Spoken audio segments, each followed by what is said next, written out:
난세가 영웅을 만든다라는 말이 있죠. 사방이 꽉 막힌 것 같고 또 혼란스러운 시기를 마주할 때마다 대중은 초인적인 능력으로 이 위기를 타개해줄 그러한 강력한 지도자나 영웅의 등장을 갈망하곤 합니다. 오늘날 우리가 살아가는 이 시대도 국내외적으로 참 어렵고 혼란스러운 난세라는 생각이 듭니다. 뉴스를 틀면 들려오는 국내외의 불안한 정세와 또 경제적인 위기, 또 날이 갈수록 깊어지는 사회적인 갈등과 가치관의 붕괴는 우리의 마음을 무겁게 합니다. 개인의 삶으로 좁혀 보아도요, 감당하기 힘든 건강의 문제가 있고요, 자녀의 문제가 있고 또 미래에 대한 불안감이라고 하는 그 거센 파도가 끊임없이 밀려옵니다. 이처럼 사방이 막히고 지치고 곤고한 시기들을 계속해서 지나다 보면 우리 안에는 은연중에 누군가 좀 나타났으면 좋겠다, 누군가가 나타나서 이 모든 꼬인 실타래를 한 번에 해결해 주셨으면 좋겠다라고 하는 이 영웅에 대한 갈망이 피어오르게 되는 것이죠. 영웅을 바라는 모습은 세상 사람들뿐만 아니라 우리 그리스도인들 가운데도 존재하는 것 같아요. 우리 역시 성경에 나오는 믿음의 사람들, 믿음의 영웅이라고 불려지는 사람들을 좋아합니다. 내가 비록 그러한 믿음을 갖고 있지는 않지만 성경에 나오는 믿음의 용사들을 보면 어때요? 도전이 됩니다. 용기가 생겨요. 이 사람들의 이야기를 내가 묵상하면 묵상할수록 왠지 내가 그런 사람이 된 것 같고 이런 사람이 될 수 있을 것만 같은 그러한 용기가 생겨나게 됩니다. 내가 그 사람을 롤모델 삼아서 살아가면 나도 훌륭한 믿음의 사람이 될 것만 같은 그러한 기대감이 우리 안에 용솟음치게 되는 것이죠. 그래서 우리는 성경에 나오는 믿음의 사람들을 좋아한다는 것이죠. 또한 그러한 영웅이 되고 싶어 합니다. 하지만 우리가 성경에 나오는 믿음의 사람들을 바라볼 때요, 주의해야 될 것이 한 가지 있습니다. 그것은 그 사람의 위대한 결단이나 행위나 겉으로 드러난 영웅적인 면모만 우리가 도전받고 끝내서는 안 된다는 점이에요. 한마디로 얘기하면 사람을 본받으려고 해서는 안 된다는 것입니다. 우리가 이것보다 더 중점적으로 보아야 될 것이 있기 때문이에요.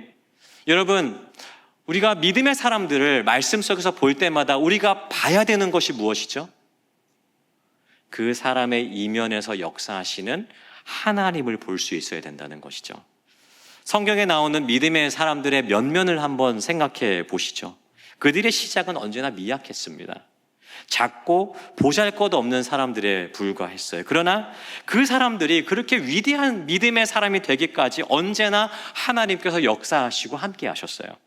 그렇기 때문에 우리가 성경에 나오는 믿음의 사람의 일대기를 보면서 그들과 함께 동행하시고 함께 하시며 그들의 삶에 역사하셨던 하나님이 어떤 분이신지를 보는 것, 그것이 더 중요하다라는 것이죠. 오늘 우리가 함께 나눌 기드온의 이야기가 방금 우리가 함께 나눈 이러한 이야기를 담고 있습니다. 기드온 하면 영웅처럼 느껴지지만 우리가 이 말씀을 통해서 살펴봤던 것처럼 기드온은 그렇게 영웅적인 사람은 아니었습니다. 겁쟁이였어요. 그러나 그를 통해서 영적으로 메말라 버렸던 하나님의 백성들을 우리가 어떻게 회복시키셨는지를 이 말씀을 통해서 살펴보게 될 것입니다. 그리고 기드온과 같은 나를 용사로 세우시는 그 하나님의 손길과 그분의 일하심이 어떻게 일어나게 되는지를 보게 될 거예요. 그렇다면 하나님은 이 암울한 난세 속에서 우리를 어떻게 사용하시고 어떻게 역사하실까요? 오늘 본문을 통해서 하나님이 행하시는 회복의 원리를 세 가지로 좀 살펴보기를 원합니다.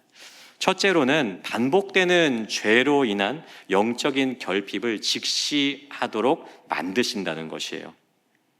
오늘 말씀은 이스라엘이 하나님 앞에 악을 행했다라고 말씀하면서 시작을 하죠. 여기서 우리가 놓치지 말아야 되는 표현이 있는데요, 그것은 바로 또입니다. 또. 이스라엘이 하나님 앞에 반복적으로 죄를 짓는 모습은요, 사사기의 일정한 패턴이에요. 반복된다는 것이죠. 이런 모습은 그런데요, 이스라엘뿐만 아니라 누구의 모습이기도 해요? 우리의 모습이기도 하다는 거예요. 하나님 앞에 반복적으로 죄를 짓는 패턴이 우리에게서도 발견된다는 거죠. 어저께 하나님의 은혜를 우리가 받았어요. 방금 우리가 하나님의 은혜를 누렸습니다. 그런데 뒤돌아서 한번 어때요? 제가 여러분들 너무 무시하는 건 아니죠? 네. 언제 그랬냐는 것처럼 오늘 하나님의 뜻을 저버리는 것이 우리의 모습일 수 있다라는 것이죠. 그렇기 때문에 우리는 이스라엘의 이 모습을 통해서 지금 우리의 모습도 볼 수 있어야 된다는 겁니다. 아, 이것이 지금 나의 모습이구나. 내가 또 언제 이스라엘처럼 하나님 앞에 죄를 지을지 알 수 없는 그러한 존재인구나. 또한 하나님은 내가 짓는 이 죄를 모른 채 그냥 관가하시지 않으시는구나라는 것을 계속해서 기억하면서 우리의 삶의 등불로 삼을 수 있어야 된다는 것이죠. 이렇게 반복적으로 죄를 짓는 이스라엘을 향해서 하나님은 특단의 조치를 취하시죠. 이 미디안이라고 하는 이 민족을 일으키셔서 이스라엘을 지배하도록 만드신 거예요. 1절을 보시면 이스라엘이 미디안에게 7년을 지배받았다고 되어 있습니다. 7년. 겨우 7년이냐 싶으시겠지만 이 7년의 기간은요, 이전에 이스라엘이 다른 민족에게 받았던 몇십 년의 기간보다 훨씬 더 고통스러운 순간이었어요. 미디안의 지배 방식은요, 이전에 다른 이 가나안 민족과는 좀 달랐습니다. 5절에서는 이 미디안을 메뚜기로 표현하는데요. 여러분, 메뚜기 하면 뭐가 떠오르시나요? 요거 이렇게 튀겨 먹으면 맛있는데, 뭐 이제 이런 생각을 좀 이제 나이가 있으신 분들 생각하시겠죠? 그게 아닙니다. 메뚜기 떼를 생각하셔야 되는 거죠. 메뚜기 떼가 한번 지나가면 어떻습니까? 남는 게 없습니다. 마찬가지라는 거죠. 그들은요, 정착민이 아니라 메뚜기와 같은 약탈꾼이었어요. 평소에는 광야나 사막에서 유목민으로 활동하다가 이스라엘이 파종할 때가 되어서 씨앗을 뿌리게 되면 쳐들어와서 진을 치고 먹을 것과 가축들을 모두 쓸어가 버리는 그 기동력이 아주 강력한 약탈 민족이었다는 겁니다.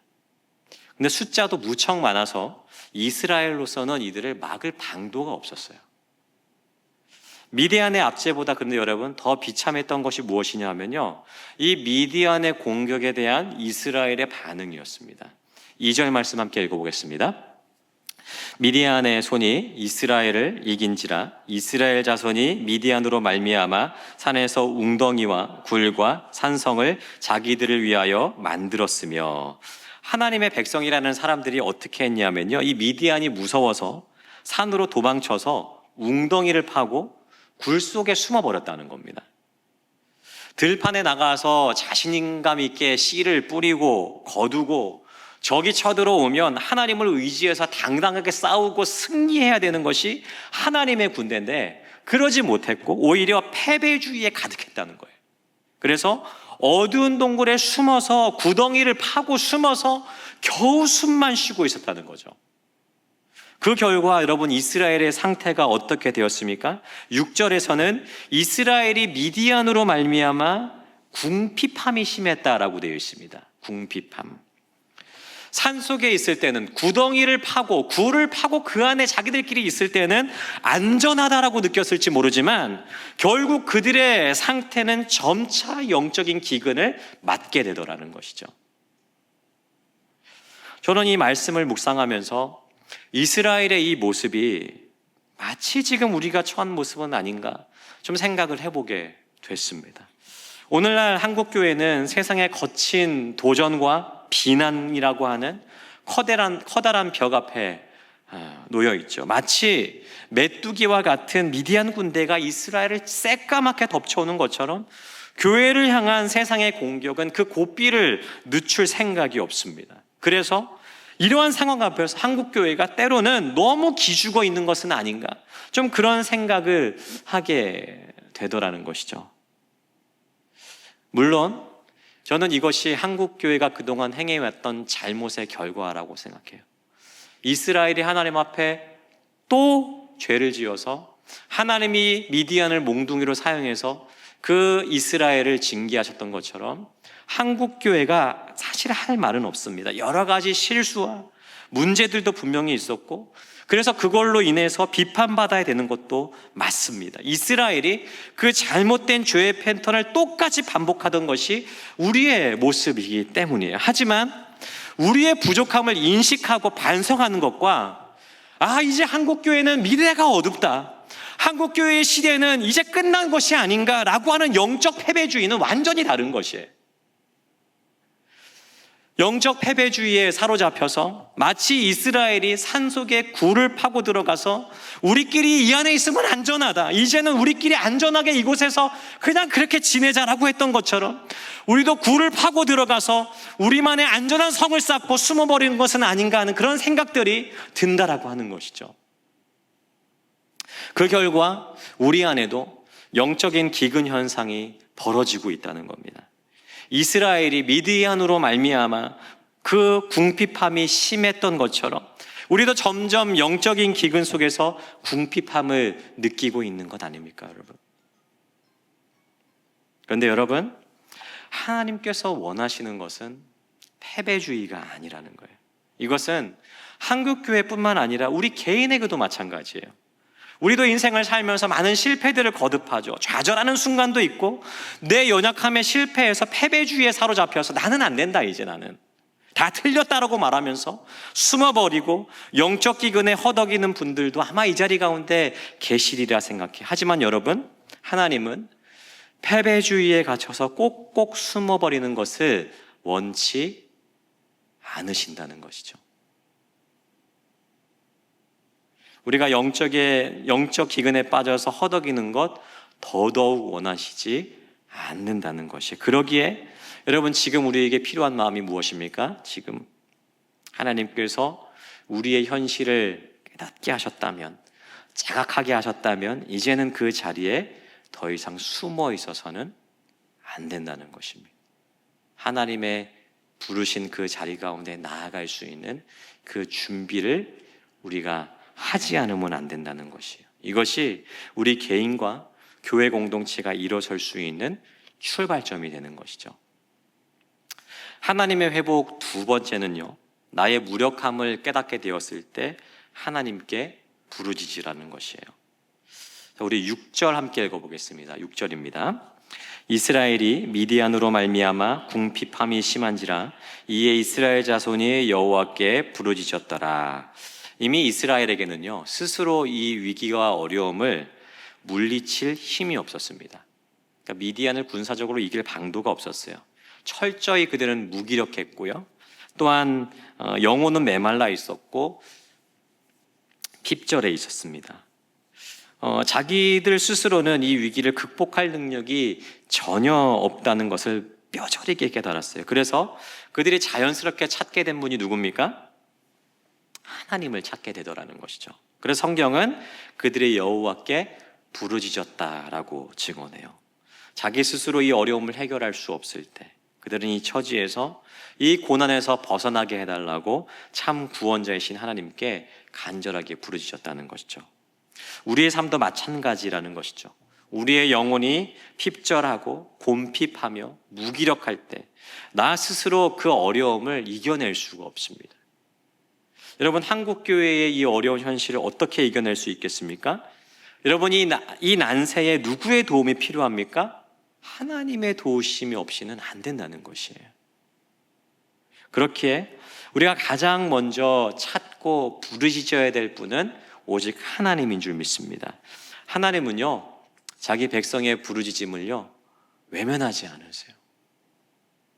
그리고 곧 부르짖는 그 백성들을 향해서 회복의 밑그림을 그리시고 놀라운 치유의 출발점을 마련하기 시작하시더라는 것이죠.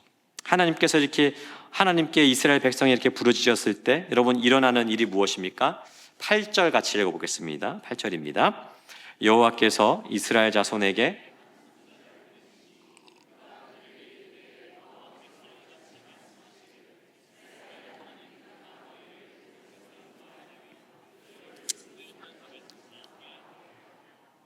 여러분 한번 보세요.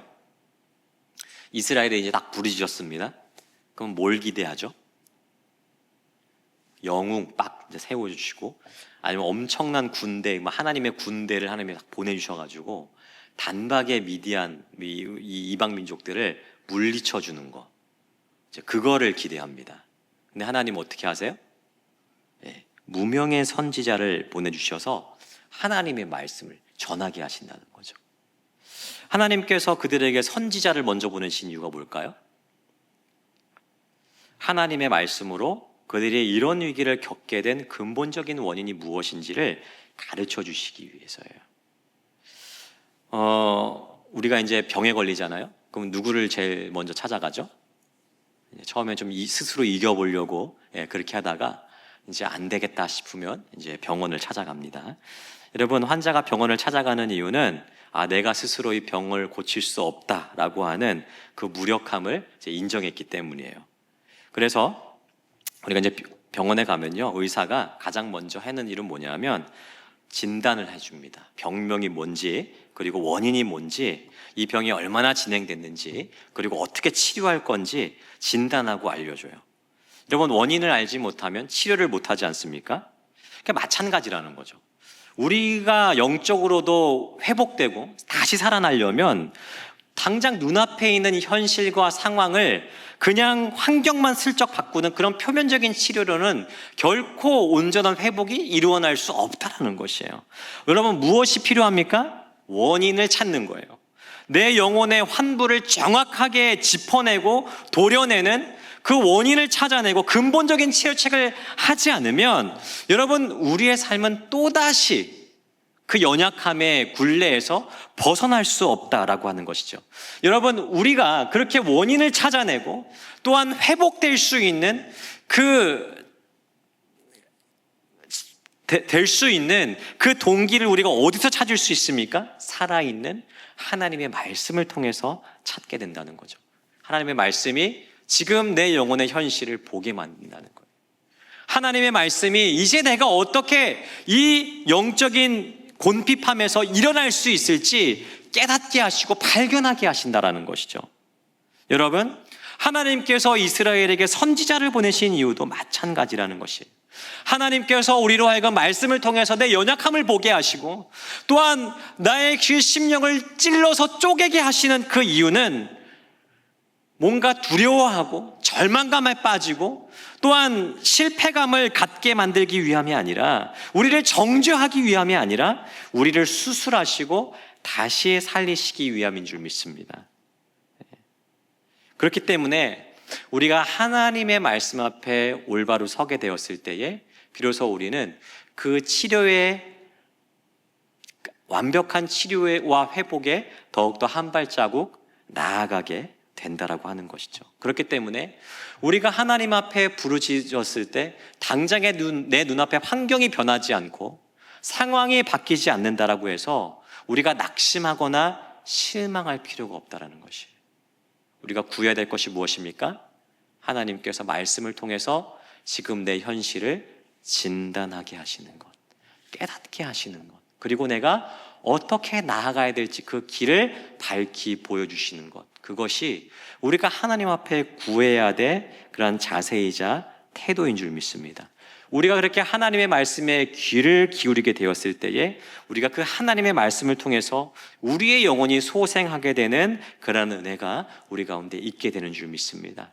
하나님의 말씀으로 회복의 첫 단추, 회복의 첫 발걸음을 내딛기를 소망하는 우리 모두가 되기를 주님의 이름으로 축복합니다. 마지막으로 우리는요, 하나님의 부르심을 신뢰하면서 용사로 일어서야 된다는 거죠. 자, 여러분, 이제 하나님 무명의 선지자를 보내주셔서요, 이스라엘의 영적 질병의 원인을 정확하게 진단해 주셨어요. 이제 원인을 알았으니까 이제 뭘 해야 되죠? 본격적인 치료를 해야 되겠죠.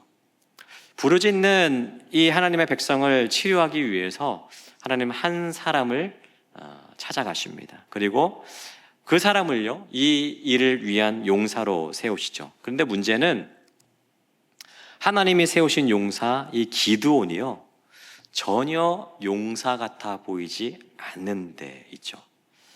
11절을 보시면 기드온이 미를 타작하는 장면을 묘사하고 있는데요, 함께 읽어보겠습니다. 11절입니다. 여호와의 사자가 아비에셀 사람 요아스에게 속한 오브라에 이르러 상수리 나무 아래에 앉으니라. 마침 요아스의 아들 기드온이 미디안 사람에게 알리지 아니하려 밀을 포도주 틀에서 타작하더니, 밀을 타작하는데, 여러분 밀 타작하려면 어떤 곳에서 해야 되죠? 그렇죠? 넓은 마당에서 타작을 해야 이 쭉정이도 이렇게 날아가고 이렇게 잘 되지 않겠습니까? 근데 기드온은 지금 넓은 마당이 아니라 어때요? 작은 공간이죠. 벌써 포도주 틀 하니까 어때요? 마당이 아니라 굉장히 작은 그 공간인 포도주 틀에서 밀을 타작하고 있더라는 거예요.